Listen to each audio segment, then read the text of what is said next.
अस्सलाम वालेकुम, मैं इमदाद सुमरो। एक फैसला हो गया, एक और बड़ा फैसला होने वाला है। सदर आरिफ अलवी का बंदोबस्त भी इन्हीं फैसलों से होगा और एक बड़ा यूटर्न ले लिया गया है। बड़ा ऐलान किया गया था, दबंग किस्म की लड़ाई, लेकिन वहाँ से यूटर्न ले लिया। ज़ाहिर है यूटर्न का मतलब आप समझ ही गए होंगे, तहरीक इंसाफ या इमरान खान। तो इमरान खान साहब के जो गवर्नर हैं थे बरतरफ हो चुके उमर सरफराज चीमा साहब, उन्होंने बड़ा यूटर्न लिया है। बड़ी लड़ाई लड़ी थी, बड़ा कुछ नहीं, आइन का मुहफ़िज़ हूँ, आइन का तहफ़्फ़ुज़ करने जा रहा हूँ, ये कर रहा हूँ, वो कर रहा हूँ। उन्होंने लाहौर हाई कोर्ट के उस मोहतरम जज के ख़िलाफ़ रेफरेंस दायर करने का फ़ैसला किया था, जिन्होंने इमरान खान एंड कंपनी के कहने पर या इमरान खान एंड कंपनी की साजिश के तहत पंजाब को पैरालाइज रखने की कोशिश को नाकाम बनाया था। इंसाफ किया था, अदालत में गई थी एक पॉलिटिकल पार्टी कि भाई सूबे में वज़ीर आला रिज़ाइन कर चुके, वज़ीर आला का इंतखाब करने की तारीख नहीं दी जा रही और पंजाब असम्बली को यरगमाल बनाया हुआ है। अब उस पर फैसला आ गया अदालत का, आपके सामने है। जवाद हसन साहब, जो मोहतरम जज जस्टिस जवाद हसन साहब, उन्होंने ये फैसला दिया था। ना सिर्फ ये फैसला दिया कि इंतखाबात करवाए जाएँ और आईजी को और चीफ सेक्रेटरी को कहा कि इंतखाबात करवाने को यकीनी बनाएं, जब क्योंकि उधर जाने की ज़रूरत इसलिए भी पड़ी थी क्योंकि स्पीकर को पंजाब असम्बली जो है वो होने नहीं दे रहे थे। तो स्पीकर को या इलेक्शन जो पंजाब असम्बली का स्टाफ है, पंजाब असम्बली सेक्रेटेरिएट है, उसको कहना फजूल था, क्योंकि वो परवेज़ इलाही साहब खुद उसमें मुलविस थे। तो मुलजिमों को ये कहना या साजिशों को ये कहना कि जी आप ये साजिश नाकाम बनाएं, तो ज़ाहिर है अदालत है, उनको भी सारा पता था, उनके सामने सारी चीज़ें थी। तो उन्होंने आईजी और चीफ सेक्रेटरी के ज़रिए इंतखाबात करवा दिए। फिर गवर्नर के ज़रिए हल्फ रोका गया, गवर्नर ने हल्फ लेने से इनकार कर दिया। सदर मुमलिकत अब आ रहे हैं शिकंजे में आरिफ अलवी साहब, उनके गिर्द भी अब घेरा तंग हो रहा है। बड़ी दिलचस्प कहानी है, बल्कि कहानी एक और भी है दिलचस्प कि इमरान खान साहब के जलसे क्यों सुकड़ते जा रहे हैं। उस पर भी मेरी बड़े अहम तरीन बंदे से बात हुई है, वो भी मैं आपको बताता हूँ। तो वो जज जो हलफ रोकने की कोशिश की गई, फिर अदालत में मामला गया, फिर जज साहब ने वो हुक्म जारी किया और मुकर्रर किया स्पीकर कौमी असम्बली को कि जी आप हलफ ले लें। हलफ हो गया। जब हलफ हो गया तो फिर उमर सरफराज चीमा साहब ने कहा कि वो जो रिज़ाइन था उस्मान बुज़दार का, वो रिज़ाइन नहीं कानूनी नहीं था, आईनी नहीं था। बल्कि आज जब वो प्रेस कॉन्फ्रेंस कर रहे थे, मैं सुन रहा था यूं करके, गौर करके, कि यार इंसान जब मत मारी जाती है तो इंसान क्या क्या ज़बान से बोलता है। वो कह रहे थे कि इस्तीफ़ा वो जो था वो एक तमाशा था, वो सर्कस था, वो इस्तीफ़ा गैर आईनी था, जाली था, और उसकी बुनियाद पे पंजाब में सारा तमाशा और सर्कस लगाया गया है। सवाल सादा सा था। मैं भी हैरान हूँ, क्योंकि सहाफ़ी जो बिठाए होते हैं ना, ये तहरीक इंसाफ वालों ने एक नया काम पकड़ लिया है। अपनी मर्ज़ी के सहाफ़ी होते, सहाफ़ी हैं, लेकिन वो उनके सारे उसमें होते, बोतल में उतारे होते सहाफ़ी, किसी न किसी तरीके से उन्होंने उनको बिठाया होता है। किसी ने ये नहीं पूछा कि भाई इस्तीफ़ा जो था उस्मान बुज़दार का, वो तो इमरान खान ने लिया था। गवर्नर चौधरी सरवर थे, वो इस्तीफ़ा ज़बरदस्ती इमरान खान ने मंजूर करवाया था। तो आज आप मक्खी की तरह क्या पीट रहे हैं? आपकी अपनी पार्टी ने किया धरा है। तो खैर, वो जो जज साहब थे जवाद हसन साहब, उनके खिलाफ रेफरेंस भेजने का ऐलान किया था, जिस तरह फवाद चौधरी ने ऐलान किया हुआ है। आज उन्होंने प्रेस कॉन्फ्रेंस में कहा कि नहीं, अब मुझे समझ आया कि जी जज साहब का कोई कसूर नहीं था, वकीलों ने उनको वर्गलाया था।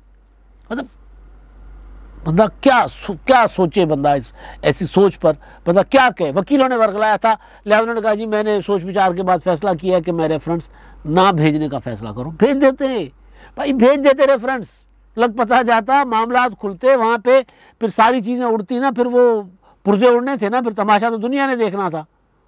तो वो परखचे उड़ते अदालत में, वहाँ पर अपना सुप्रीम जुडिशल काउंसिल में, कि भाई इस्तीफ़ा जाली था, तो उस पर बात आती। हलफ नहीं लेना, उस पर बात आती। हलफ क्यों नहीं लेना, उस पर बात आती। आप तहरीक इंसाफ के कारकुन हैं या गवर्नर है, उस पर बात होती। सदर साहब को रगड़ा लगता, सदर साहब आते, उस पर बात होती। तो रेफरेंस दायर करते तो पता चलता कि भाई कितने भाव बिकती है। वापस हो गए, उनको बता दिया गया कि क्या हो गया भाई, खुद शिकंजे में जा रहे हो, जाल में फंसने जा रहे हो, पागल हो गए हो। तो गवर्नर साहब ने आज प्रेस कॉन्फ्रेंस करके ना इस्लामाबाद में, जी मैं तो आइन और कानून का मुहाफिज हूँ, आइन और कानून की धज्जियाँ उड़ाने वाले आइन और कानून के मुहाफिज बनने चले। बहरहाल, तो एक तो ये मामला था। अब दूसरा मामला जो था, जो मैं कह रहा था, बड़ा फैसला, अब उस बड़े फैसले से बहुत कुछ निकलने जा रहा है। तहरीक इंसाफ ने 20 मुनहरिफ अरकान के खिलाफ रेफरेंस दायर किया था इलेक्शन कमीशन में कि जी इनको डी-सीट कर दिया जाए, क्योंकि इन्होंने वफादारी बदली है। अब डी-सीट के लिए वोट देना ज़रूरी है, चाहे वो तहरीक अदम एतमाद पर वोट हो, एतमाद पर वोट हो, कायदेवान के इलेक्शन पर वोट हो, या फिर जो चौथा वोट होता है फाइनेंस बिल पर। ये 4 वोट होते हैं। इन वोटों पर, इन मौक़ों पर अगर पार्टी के फैसले की खिलाफ वर्जी की जाती है तो फिर डी-सीट करने के लिए एक उनको शोकाज नोटिस भेजा जाता है, फिर मुतल्लिका फोरम पर जाया जाता है और मुतल्लिका फोरम इलेक्शन कमीशन होता है। तो वहाँ चली गई PTI कि जी इन्होंने इनहराफ किया है। अब वो कुछ दिनों की जो हेयरिंग के बाद इलेक्शन कमीशन ने आज फैसला सुना दिया। PTI कह रही थी नहीं, फैसला नहीं सुनाना, अभी हमने रिकॉर्ड पेश करना है, अभी इल्तवा पर इल्तवा मांगना, जिस तरह फॉरेन फंडिंग केस में इल्तवा मांग रहे थे। वहाँ पर फॉरेन फंडिंग केस में बहुत सी चीज़ें सामने आ रही है। अब एतराफ़ भी कर लिया हुआ है, हाँ जी फॉरेन फंडिंग में गड़बड़ थी, एतराफ़ कर लिया है। अब एतराफ़ के बाद मामला आगे जाएगा, बहरहाल उस पर कल बात करेंगे। तो वहाँ पर फैसला रोकने की कोशिश की गई। जो ताख़ीरी हरबे जो इमरान खान साहब का एक पूरा या PTI का एक वतीरा है कि कोई भी मामला मनतकी अंजाम तक नहीं पहुँचाना, खुद मुद्दई बनते हैं और ख़ुद फिर इल्तवा पर इल्तवा लेते हैं। तो खैर अब उसमें यह हुआ कि इलेक्शन कमीशन ने रेफरेंस खारिज कर दिया, मुस्तरद कर दिया, और इलेक्शन कमीशन ने कहा जी ये लोगों ने इनहराफ नहीं किया, नहीं बनता, क्योंकि उन्होंने वोट ही नहीं किया ना, वोट हुआ ही नहीं। तहरीक अदम एतमाद पर अपना उनके वोट की ज़रूरत ही नहीं पड़ी, इत्तेहादियों के साथ काम चल पड़ा था। और दूसरी बात यह कि PTI ने उस अमल का बाइकआउट किया था। तो जो कुछ सामने चीज़ें आई कानूनी तौर पर, यह हुआ कि PTI की दरख्वास्त होगी, PTI को झटका लगा, बहुत बड़ा झटका। अब अगला झटका PTI को लगने जा रहा है पंजाब वाला। पंजाब के 25 अरकान के 26 अरकान के खिलाफ वो गए हुए रेफरेंस लेकर। अब पंजाब में मामला ज़रा ट्रिकी है, लेकिन जो कानून को जानने वाले लोग हैं वो ये कह रहे हैं कि पंजाब के MPs का रेफरेंस भी इसीलिए काबिल कबूल नहीं होगा, इसीलिए मुस्तरद हो जाएगा कि अब वो जो भी इलेक्शन कमीशन ने करना है वो भी एक आध दिन का फैसला में आ जाएगा मामला, फैसला इसलिए मुस्तरद हो जाएगा कि जो अरकान को पहले शोकाज नोटिस भेजे ही नहीं गए। जब शोकाज नोटिस भेजे बगैर अगर आप रेफरेंस दायर करने चले गए तो रेफरेंस मुस्तरद हो जाएगा। पहले शोकाज नोटिस भेजो तो रेफरेंस काबिल समात नहीं करार पाएगा, ये कहा जा रहा है, समझा जा रहा है, लिहाजा वो भी वापस आ जाएगा। लेकिन पंजाब वाला मामला साइड पे, उसमें बहुत ज़्यादा मतलब एक इम्कान मौजूद है कि रेफरेंस जो है वो अभी अगर वापस भी हो जाता है तो PTI दोबारा अपना कानूनी प्रोसीजर जो है शोकाज नोटिस वगैरह का वो करके दोबारा जा सकती है। तो पंजाब में एक बहरान सा, कड़वत सा मच सकता है। तो लेकिन हम बात कर रहे हैं मरकज़ की, मरकज़ पर आते हैं। आज आपने देखा होगा आसिफ जरदारी साहब से एक सवाल हुआ था आरिफ अलवी साहब के किरदार के मुतालिक। उन्होंने कहा जी वो डेंटिस्ट है, उनको क्या पता सियासत का, वो रुकावटें डाल रहे हैं। और फिर एक बड़ी सी आंख मार के कहा सहाफ़ी को मुस्कुरा के, जो उनका अंदाज़ है हंसने का, हंसकर कहा कि लेकिन उनका भी बंदोबस्त हल निकाल रहे हैं, उनका भी हल निकाल रहे हैं। अब क्या हल है उसका? उनका हल है मुआवजा, और तो कोई हल नहीं है। सदर साहब को और तो किसी तरीके से कोई इंतजामी ऑर्डर के ज़रिए तो बरतरफ किया नहीं जा सकता, अदालत उनको घर भेज नहीं सकती, ज़ाहिर है मुआवजा। अब मुआवजा कहाँ से निकलना था? पार्लियामेंट में तो 2/3 है नहीं, कौमी असम्बली में 123 अरकान नहीं है, और जिस कौमी असम्बली में 123 अरकान ना हो तो वहाँ 2/3 का नंबर ही नहीं है, तो मुआवजा हो ही नहीं सकता। आसिफ जरदारी साहब इतने मुतमईन पुरएतमाद आंख मारकर कह रहे हैं सहाफ़ी को कि जी मुआवजा हम मतलब उसका हल निकाल रहे हैं। सदर मुमलिकत का भी हल कैसे निकलना था, अब मैं आपको बताता हूँ। इस फैसले का इंतज़ार था पाकिस्तान के बड़े खिलाड़ियों को, और उनको अंदाज़ा था कि इलेक्शन कमीशन से ये जो वोट नहीं कास्ट करवाया गया ना, इसी वजह से नहीं कास्ट करवाया गया, वरना 274 अरकान तो 20 वो हो जाते तो 294 हो जाते, तो 294 की हुकूमत होती, मजबूत हुकूमत, अपोजिशन भी ना होती। क्यों नहीं वोट कास्ट करवाया गया, सबसे बड़ा सवाल था। क्योंकि वोट कास्ट करवाया जाता तो अरकान के खिलाफ पार्टी डिफेक्शन क्लास लगता और मुनहरिफ हो जाते, अपना डी-सीट हो जाते। डी-सीट हो जाने के बाद असल गेम जो है जो बाकी आगे रहती है, या जो 50% जो आसिफ जरदारी कहते हैं जी 50% जो है वो काम अभी रहता है, तो 50% काम मुकम्मल ना हो सकता, यानी 100% कामयाबी ना मिलती। तो उसके लिए इन अरकान से ना सिर्फ वोट ना लिया गया, बल्कि ये फैसला किया गया कि इनको अपोजिशन की पर बिठाया जाएगा। उन्होंने अपने लिए अपोजिशन की सीटें चुन ली, जहाँ पर नूर आलम खान तकरीरें भी कर रहे हैं बैठकर, राजा रियाज तकरीरें भी कर रहे हैं बैठकर। अब कहानी ये है कि इस फैसले पर पीटीआई की सियासत का इन्हिसार था। इमरान खान साहब की ये कोशिश थी, अभी सुप्रीम कोर्ट में मामला पड़ा हुआ है, वहाँ से भी मामला आना है, लेकिन अभी फौरी जो था वो यहाँ से था। जब यहाँ से आ गया सुप्रीम कोर्ट से भी ज़्यादा से ज़्यादा वन टाइम डिसीट होना आ जाएगा ना, ज़्यादा से ज़्यादा वो तायात नाअहली का जो वो इमरान खान साहब लेकर गए हुए हैं सुप्रीम कोर्ट में सदारती रेफरेंस, वो सदारती रेफरेंस जो है वो तायात नाअहली वाला, उस पर ज़ाहिर तायात नाअहली अदालत खुद कह रही है रिमार्क्स में कि ये तो बहुत बड़ी सज़ा हो जाएगी। बहरहाल वो भी उसको हम एडवांस में उस पर कोई बात नहीं करते, क्या सारा नहीं करते, अदालत सुप्रीम कोर्ट में मामला है, लेकिन यहाँ से इलेक्शन कमीशन से मामला आ गया हुआ। अब इलेक्शन कमीशन ने मुनहरिफ अरकान को डीसीट करने से कर दिया इनकार।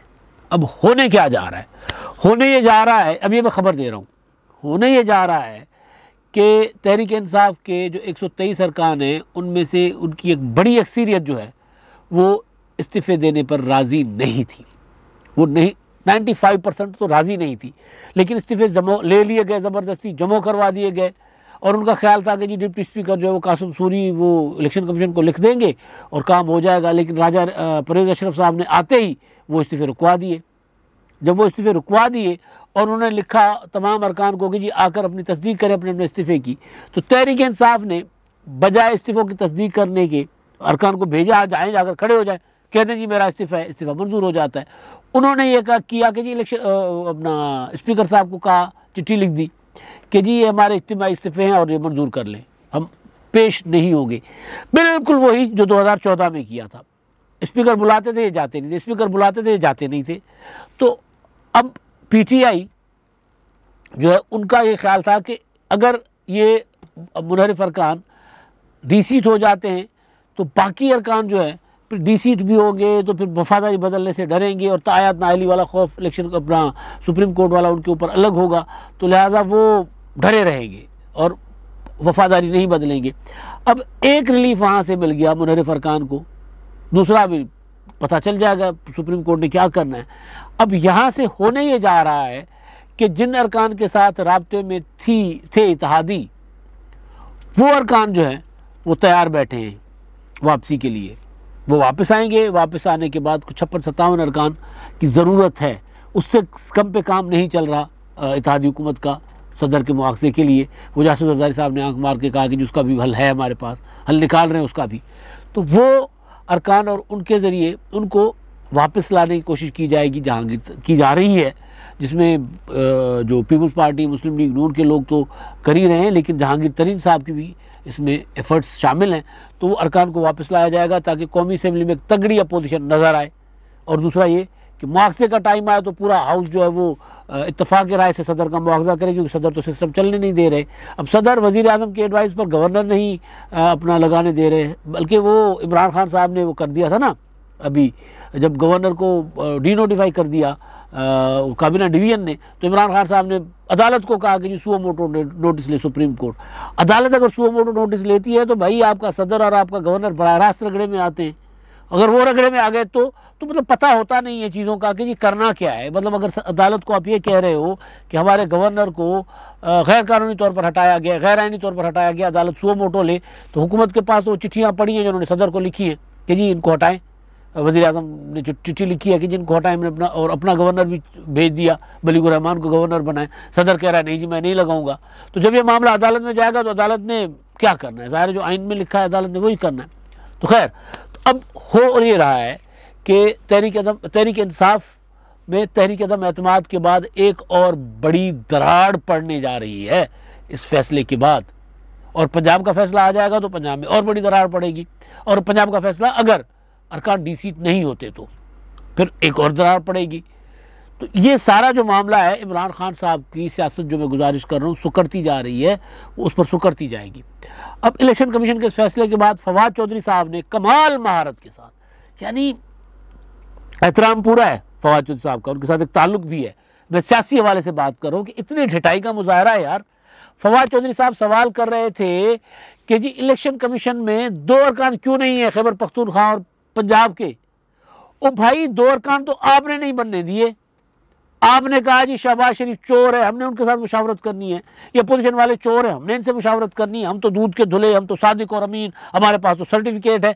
आज आप बहुत पक्का सा मुंह बना के आज आप ये फरमा रहे हैं फवाद भाई कि इलेक्शन कमीशन में सिंध, बलूचिस्तान और KPK के अरकान नहीं है और सिंध के रुकन जो है उनके खिलाफ हम करेंगे, रेफरेंस दायर करेंगे। हाँ, वो आपका राइट है, आप कर लें, लेकिन ये सवाल करना आपका राइट नहीं है, मेरा राइट है कि जी आपने क्यों नहीं इतने अरसे से, साल सवा डेढ़ साल से इलेक्शन कमीशन में तैनाती करने दी कि शहबाज शरीफ की मर्जी, पंजाब से जो बंदा आएगा वो फिर कहीं वो मुस्लिम लीग नून को सपोर्ट ना करना शुरू कर दे, हमारे पास तो सिर्फ एक अपना बंदा आ जाएगा KPK का और बाकी पूरा का पूरा इलेक्शन कमीशन जो है वो उस साइड पे होगा।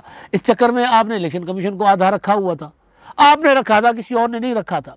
तो ये जो सियासत में बहुत सी चीज़ें की जाती हैं, बड़े बड़े दावे किए जाते हैं, बहुत कुछ कहा जाता है, लेकिन जो हक़ाइक़ होते हैं उसके ऊपर उनको मस्क नहीं किया जाता या उनको झुटला कर बात नहीं की जाती, बात फिर सामने आ जाती है। आपकी हुकूमत थी, आपने करना था, आपने इनिशिएट करना था। तीसरा चेयरमैन नैब था, आपने कहा कि जी शहबाज शरीफ को हम क्यों उनसे मुशावरत करें, वो तो मुलजिम है। आपने नया चेयरमैन नैब नहीं लगने दिया, आपने ऑर्डिनेंस से काम चलाया, ना आपकी हुकूमत बची, ना आप चेयरमैन नैब नहीं बचेंगे। आसिफ जरदारी ने कल कहा था, आज कहा था प्रेस कॉन्फ्रेंस में कि जी नैब का भी हमने हिसाब किताब लगाना है, गैर सियासी बंदा नैब में लाएंगे, कोई उसका भी करेंगे, कोई इस्लाहात उसमें भी लेकर आएंगे, तो ज़ाहिर है नहीं बचेंगे फिर जावेद इकबाल साहब। तो जो बात जितनी है उसको जितना मर्जी बढ़ा चढ़ा कर पेश करें, लेकिन गलत, बिल्कुल सफ़ेद झूठ, ये ज़ाहिर है हर तरफ रिकॉर्ड पड़ा हुआ है ना। आज ये डिजिटल मीडिया का दौर है और आपने खुद ही बताया हमें डिजिटल मीडिया क्या होता है। तो डिजिटल मीडिया के दौर में तो एक एक चीज़ एक एक सामने आ जाती है, और वैसे भी इंटरनेट और टेक्नोलॉजी में आपने एक मिनट में गूगल सर्च मारना है और आपके पास सारा कुछ आ जाना है कि जी कब कब एफर्ट की थी हुकूमत ने पंजाब और KPK के मेंबर इलेक्शन कमीशन लगाने की, और कब कब उस वक्त के अपोजिशन लीडर ने इनकार किया था, सारा कुछ सामने आ जाएगा। ये मामला तो था इस अपना ये जो मुनव्वर अरकान के हवाले से, जो इमरान खान के लिए एक नई मुसीबत पैदा होने जा रही है, जो होने जा रही है, जो इमरान खान के लिए मुसीबत पैदा हो चुकी हुई है, उसका मैं गुजारिश कर लूँ। जो जलसा था कल का फवाद चौधरी साहब ने करवाया था, जिस जलसे में शुरका बहुत कम थे, ग्राउंड जितनी ऑक्यूपाई की गई थी, यानी आधी ग्राउंड ऑक्यूपाई की गई थी, जलसे के लिए अरेंजमेंट किया गया था, वो भी कोई आधे से कम भरी थी। वो क्यों हुआ? मैंने इमरान खान साहब के बहुत बड़े बड़े जलसे करवाने वाले और इमरान खान साहब को बहुत बड़ा लीडर बनाने वाले एक बड़े सियासी लीडर से बात की। मैंने कहा क्या हो रहा है ये इस तरह, मतलब मुझे भी था कि इमरान खान साहब डाउन जाएंगे, लेकिन इस तरह अचानक एक जलसे के बाद दूसरा जलसा छोटा, दूसरे के बाद तीसरा और छोटा, चौथा और छोटा, ये क्या हो रहा है? तो उन्होंने मुझे कहा कि इमरान खान साहब तेज़ी के साथ सुकड़ेंगे, उनकी पॉलिटिक्स तेज़ी के साथ होगी, सुकड़ेगी, और उनकी मकबूलियत और उनके जलसे मज़ीद आप छोटे होते देखेंगे। मैंने कहा क्यों? उन्होंने कहा कि जी इमरान खान साहब ने वो जो चौमुखी लड़ाई शुरू कर दी है ना, कंवर जावेद बाजवा साहब को भी टारगेट कर रहे हैं, चीफ इलेक्शन कमिश्नर को भी टारगेट कर रहे हैं, चीफ जस्टिस को भी टारगेट कर रहे हैं, अपोजिशन को तो टारगेट अब यानी आज की हुकूमत वो तो उनके निशाने पर थी। तो इस तरह की पॉलिटिक्स जो है वो सरवाइव नहीं कर पाती, ज़्यादा लंबा नहीं चल पाती, और जो उनके साथ जो लोग पंजाब में हैं वो लोग इलेक्टेबल्स हैं, और इलेक्टेबल्स हवा का रुख देकर निकलते हैं, जाते हैं, और हवा का रुख किस तरफ है वो उस तरफ देखते हैं। और हवा कहाँ कौन चलाता है? दो तरह की हवा होती है, एक जो बेनज़ीर भुट्टो शहीद की वेव चली थी, दूसरी वेव चली थी 97 में नवाज शरीफ की, लेकिन उतनी बड़ी नहीं थी, लेकिन चली थी। बाकी सारा अरेंजमेंट होता है, मैनेजमेंट होती है बाकी। तो इमरान खान साहब की 2018 में कोई वेव नहीं चली थी, इमरान खान साहब को इलेक्टेबल उठाकर दे दिए गए थे। एक वेव ये होती है, दूसरा होता है कि भाई वो जो लाने वाले जिनको सिलेक्टर कहा जाता है वो किसको लाना चाहते हैं, तो इलेक्टेबल्स उस तरफ जाते हैं, या वेव की तरफ जाते हैं या आंख के अबरू के इशारे की तरफ, कि आंख कहाँ, इशारा कहाँ है, इधर जाना है, इधर जाना है, उधर चल पड़ते होते हैं। जो परवेज़ इलाही साहब कहते हैं हमें इशारा अभी नहीं आया, वो परवेज़ इलाही साहब का जुमला है, अभी कोई इशारा नहीं आया, तो वो उधर चल पड़ते हैं। तो अब वो मुझे जो बड़े लीडर थे वो ये बता रहे थे कि भाई ये जो पंजाब के इलेक्टेबल्स हैं वो क्यों कर इमरान खान पर इन्वेस्टमेंट करें। एक आध बड़ा जलसा तो इमरान खान साहब कर सकते हैं, हर ज़िले में जाकर बड़ा जलसा वो नहीं कर सकते। हुकूमत गई थी उस वक्त बड़ा जलसा वो कर सकते थे, कारकुन उनके ज़ख्मी थे, वो तो जज्बाती थे, वो आ रहे थे।